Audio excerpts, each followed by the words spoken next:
স্বাগতম সবাইকে আমাদের জ্যামিতি ভিডিও লেকচারগুলোতে।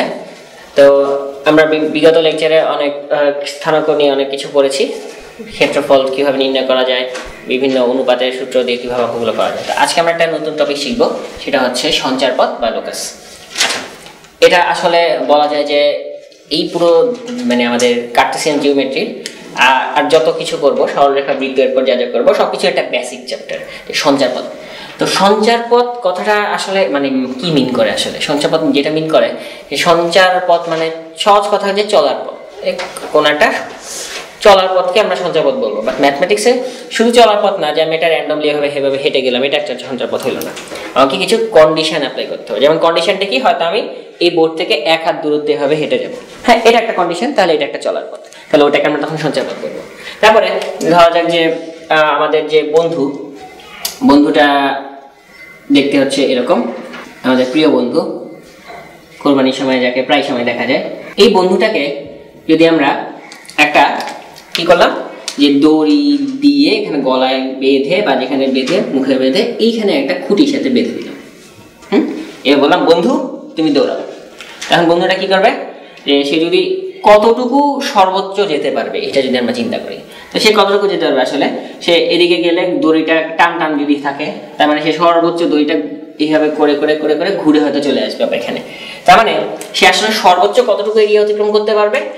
এই দড়িটার দৈর্ঘ্য যত, যদি হয় সেটা 10 মিটার ধরলাম, তাহলে এই 10 মিটারকে যদি আমি চিন্তা করি, একটা বৃত্ত চিন্তা করি, এবং সেটা যদি এই অংশটা যদি কেন্দ্র হয়, তাহলে এই বৃত্তটাই হচ্ছে তার সর্বোচ্চ এরিয়া। অর্থাৎ সে এতটুকুর বাইরে আসলে কখনোই যেতে পারবে না, তাকে বাইরে যেতে হলে অবশ্যই দড়িটাকে ছিঁড়ে যেতে হবে। তাহলে তখন আমরা বলতে পারি যে আমাদের মিস্টার হাম্বা সঞ্চার করতে হলে কি হবে, যে সে সর্বোচ্চ দড়িটা টান করে দৌড়ায়, সেটা অবশ্যই একটা বৃত্ত হবে। এই যে আমরা বললাম যে একটা বৃত্ত হবে, এটাই হচ্ছে আসলে বৃত্তের সঞ্চারপথের কন্ডিশন। এখন এখানে কিন্তু আমরা একটা কন্ডিশন অ্যাপ্লাই করছি। অ্যাপ্লাইটা কি? সেটা হচ্ছে এই বিন্দু থেকে সবসময় 10 মিটার দূরত্বে থাকতে হবে, মানে কি দড়িটা অলওয়েজ টান থাকতে হবে। তাহলে এটা যদি হয় তখন তাহলে আমরা কি পাচ্ছি? বৃত্ত পাচ্ছি।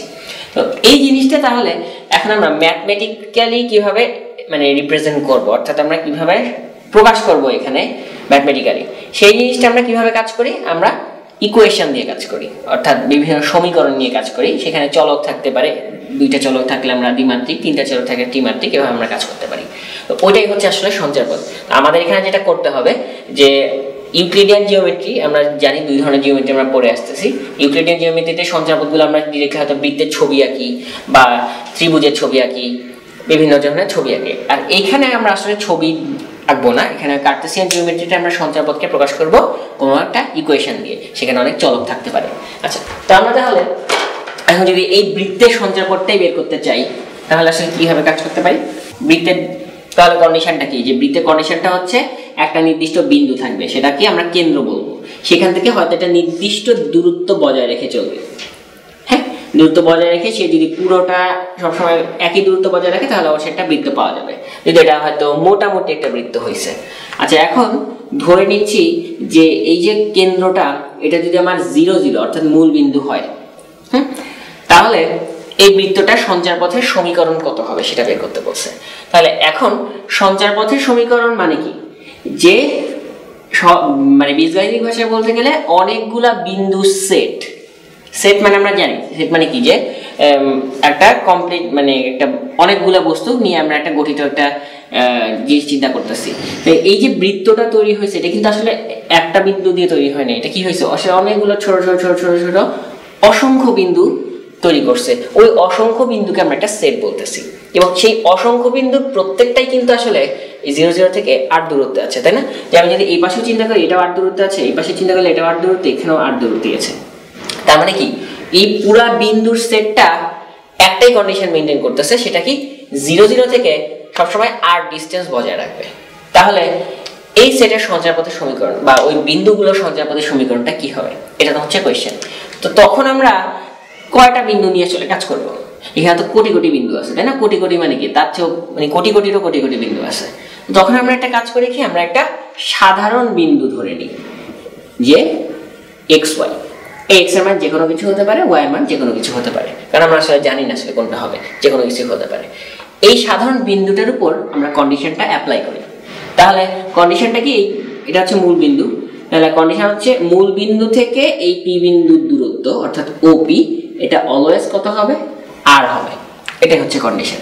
তাহলে এখন ওপি মানে কি, ও থেকে পি এর দূরত্ব, দূরত্বের সূত্র কি বলে যে এই সূত্রটা হচ্ছে কি √x1 - x2 whole square plus y1 - y2 whole square equals to কি r। তার মানে এখানে আসে √x² plus y² equals to r। আমি যদি উভয় পক্ষে বর্গ করে দিই যেটা পাই x² plus y² equals to r²। এটাই আসলে আমাদের একটা বৃত্তের সঞ্চারপথের সমীকরণ, যার বৈশিষ্ট্যটা কি, যার কেন্দ্র হচ্ছে 0 0 আর ব্যাসার্ধ হচ্ছে। আর আমরা বৃত্ত চ্যাপ্টার যখন দেখব, আলোচনা করব বৃত্ত চ্যাপ্টারে, তখন আসলে এটা আরো ডিটেইলস পড়ব। যাই হোক, এখানে আমরা যেটা দেখাতে চাচ্ছিলাম সেটা হচ্ছে যে আসলে একটা সঞ্চারপথ কিভাবে বের করে। আমরা সঞ্চারপথের যেহেতু অসংখ্য বিন্দু আছে, সেই অসংখ্য বিন্দু সেট থেকে একটা সাধারণ বিন্দু ধরে নিব অলওয়েজ। এই সাধারণ বিন্দুটার উপর আমাকে যে কন্ডিশনটা বলছে, যেখানে বলছে ও থেকে পি এর দূরত্ব অর্থাৎ সবাই আর দূরত্বে থাকবে, ওই কন্ডিশনটা অ্যাপ্লাই করব। তারপরে যতটুকু সিম্পলিফাই করা যায় ততটুকু সিম্পলিফাই করে লাস্টে যে একটা ইকুয়েশন দেখতে পাচ্ছি এক্স আর ওয়াই চলক নিয়ে, এই ইকুয়েশনটা হচ্ছে আমাদের সঞ্চারপথের সমীকরণ। ঠিক আছে, তো এখন এখানে বিভিন্ন ধরনের কন্ডিশন থাকতে পারে। এখানে একটা কন্ডিশন ছিল ও পি এর দূরত্ব আর অনেক কিছু থাকতে পারে আসলে, তো সেগুলো আসলে আমরা এখন দেখব। তো আমরা এখন যেটা দেখব সেটা হচ্ছে সঞ্চারপথে কিছু এক্সাম্পল। সেটার জন্য আমরা যে অনুশীলনীটা দেখবো সেটা হচ্ছে 3.4 অনুশীলনী হাবিবুর রহমান স্যারের বইতে, এই যে এই বইটা। তো এখানে অনেক অঙ্ক আছে আসলে, তো আমরা বিভিন্ন টাইপ ওয়াইজ একটু দেখি। যে ধরা যাক একটা অঙ্কই, যে 6 নাম্বার অঙ্কটা, এখানে বলেছে যে দুটা বিন্দু আছে, একটা হচ্ছে এ বিন্দু, আমরা লিখে ফেলি, এ বিন্দুটা হচ্ছে 2 3 ও বি বিন্দু আরেকটা বিন্দু দেওয়া আছে সেটা হচ্ছে -1। এই দুটা বিন্দু থেকে একটি বিন্দুর দূরত্বের অনুপাত সর্বদা বলে দিয়েছে 2:3। তার মানে কি, তার মানে ওই যে যেটা বললাম যে সঞ্চারপথের ব্যাপারটা কি, যে কোনো একটা বিন্দু সেট একটা কন্ডিশন মেনটেন করবে। এখানে কি বলা আছে, যে এমন একটা বিন্দু সেট আছে কোথাও এক জায়গায়, যেই বিন্দুটা এই এ থেকে যত দূরত্ব আর বি থেকে যত দূরত্ব, সেই দুটো দূরত্বের অনুপাত যদি আমি নেই, আমি অ্যান্সার কত পাবো, 2:3 পাবো। এটাই হচ্ছে আমার কন্ডিশন দেওয়া আছে। তাহলে আমরা এখন কি করব, আমরা একটু আগে বলেছি যে যখনই সঞ্চারপথ বের করতে হয় তখনই একটা সাধারণ বিন্দু ধরে নিতে হয়। তাহলে আমি ধরবো যে মনে করি সঞ্চারপথের একটি সাধারণ বিন্দু PXY, এটা ধরে নিব। এটা সবসময় অঙ্কগুলোতে ধরে নিতে হবে। এবার আমাকে বলেছে কি দূরত্বের অনুপাত, তার মানে আমাকে অবশ্যই এটা মাথায় ঢুকে রাখতে হবে, যেহেতু দূরত্বের অনুপাত বলছে অবশ্যই আগে দূরত্ব নিয়ে কাজ করতে হবে। সো একটা দূরত্ব হচ্ছে কি P থেকে A এর দূরত্ব, এটা যদি XY হয় আর এটা যদি 2 3 হয়, দূরত্বের সূত্র আমাদের জানি কি বলে হচ্ছে x - 2 হোল স্কয়ার হবে এখানে, আর এখানে y - 3 হোল স্কয়ার হবে, এটা অবশ্যই হবে। আর আরেকটা দূরত্ব কি বলা দিয়েছে, P থেকে B, তাহলে এটাও দূরত্বের সূত্র কি বলছে, x + 1 হয়ে যাবে y - 4 হোল স্কয়ার। এবার বলছে এদের অনুপাতটা হচ্ছে 2:3। তার মানে কি, আমরা যদি এই দুটোকে ভাগ করে দিই, যে প্রশ্ন যে মত দিয়েছে সেটা হচ্ছে PA/PB = 2:3। তাহলে আমরা কি এই জিনিসটাকে এভাবে লিখতে পারি? এভাবে লিখলে আশা করি কেউ রাগ করবে না। এবার মান বসাই দিই, তার মানে কি √x - 2 whole square plus y - 3 whole square. p এর মান, pb এর মান হচ্ছে x + 1 whole square y - 4 whole square = 2:3।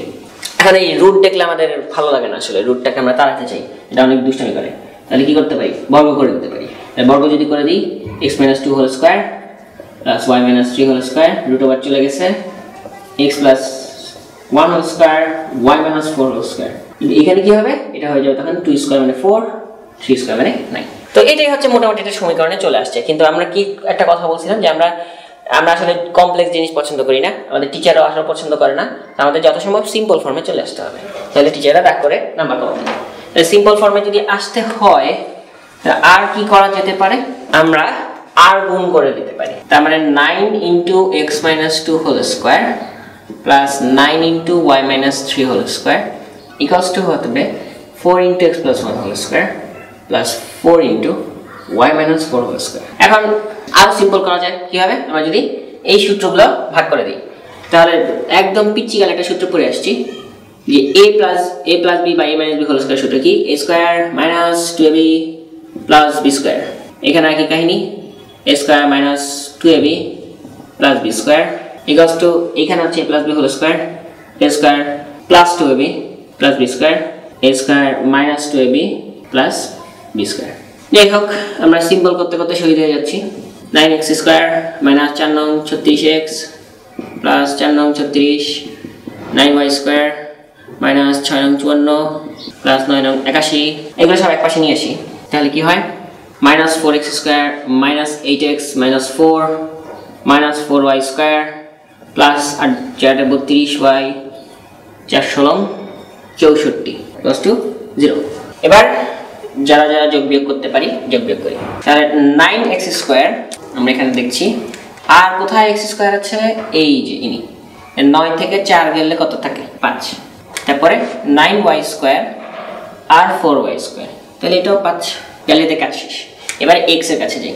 এখানে হচ্ছে 36x, এখানে হচ্ছে 54x, আর এখানে হচ্ছে 8x। আচ্ছা, এখানে না আমরা একটা ভুল করেছি, এটা হচ্ছে এখানে y হবে, তাহলে এটা আমরা y। হ্যাঁ, প্রিন্টিং মিস্টেক রাইটিং মিস্টেক একই কথা। তো তাহলে এটা হবে না। তাহলে এখন 36x আর 8x, আর 36 আর 8 যোগ করলে কত হয়? 44। আর এখানে y এর কাজ কোথায়? এই যে 54 আর y আছে কোথায়? 32। তাহলে মাইনাস 54 প্লাস 32। তার মানে যদি আমরা বিয়োগ করি, বিয়োগ করলে এখানে পাবো 2, এখানে পাবো 2, 22y। আর থাকে কি? আমাদের কিছু কনস্ট্যান্ট থাকে। একটা কনস্ট্যান্ট হচ্ছে 36 আর হচ্ছে 81 মাইনাস 4 আর 64। ওকে, তাহলে এগুলো যদি আমরা হিসাব করি তাহলে যেটা পাই 36 আচ্ছা এখানে হয় হচ্ছে 7, 8 আর 3 হচ্ছে 11, আর মাইনাস করতে হবে কত? 68 ইকুয়ালস টু 0। তো আমরা আলটিমেটলি আমরা যে অ্যান্সারটা পাচ্ছি সেটা হচ্ছে 5x square plus 5y square minus 44x minus 22y plus এখান থেকে যদি বিয়োগ করি তাহলে হচ্ছে 9 4 49। এই হচ্ছে আমাদের অ্যান্সারটা। তাহলে দেখো, আমরা এখানে যে কাজটা বলছে যে দূরত্ব নিয়ে কাজ করতে বলছে, সো আমাকে অবশ্যই এবং অবশ্যই দূরত্বের সূত্র অ্যাপ্লাই করতে হবে। এরপর আমাকে বলছে দেখা যায় অনুপাত এত, তার মানে আমাকে ভাগ করতে হবে, এবং ভাগ করার পরে আমাদেরকে মোটামুটি একটা একদম সিম্পল ফরম্যাট, অর্থাৎ এরপরে আর ক্যালকুলেশন করা যায় না, এরকম একটা ইকুয়েশন আকারে নিয়ে অ্যান্সারটা লিখে দিতে হবে। ঠিক আছে? তাহলে যখন যেসব অঙ্কে বলবে দূরত্ব নিয়ে, সেখানে আমরা দূরত্ব নিয়ে কাজ করবো। যেরকম দূরত্বের অঙ্ক আমরা আরো একটা করি, সেটা হচ্ছে 5 নম্বর অঙ্কটা। বোর্ড পরীক্ষার আগে অনেকবার আসতো, আমরা 5 নম্বর অঙ্কটা এবার দেখি।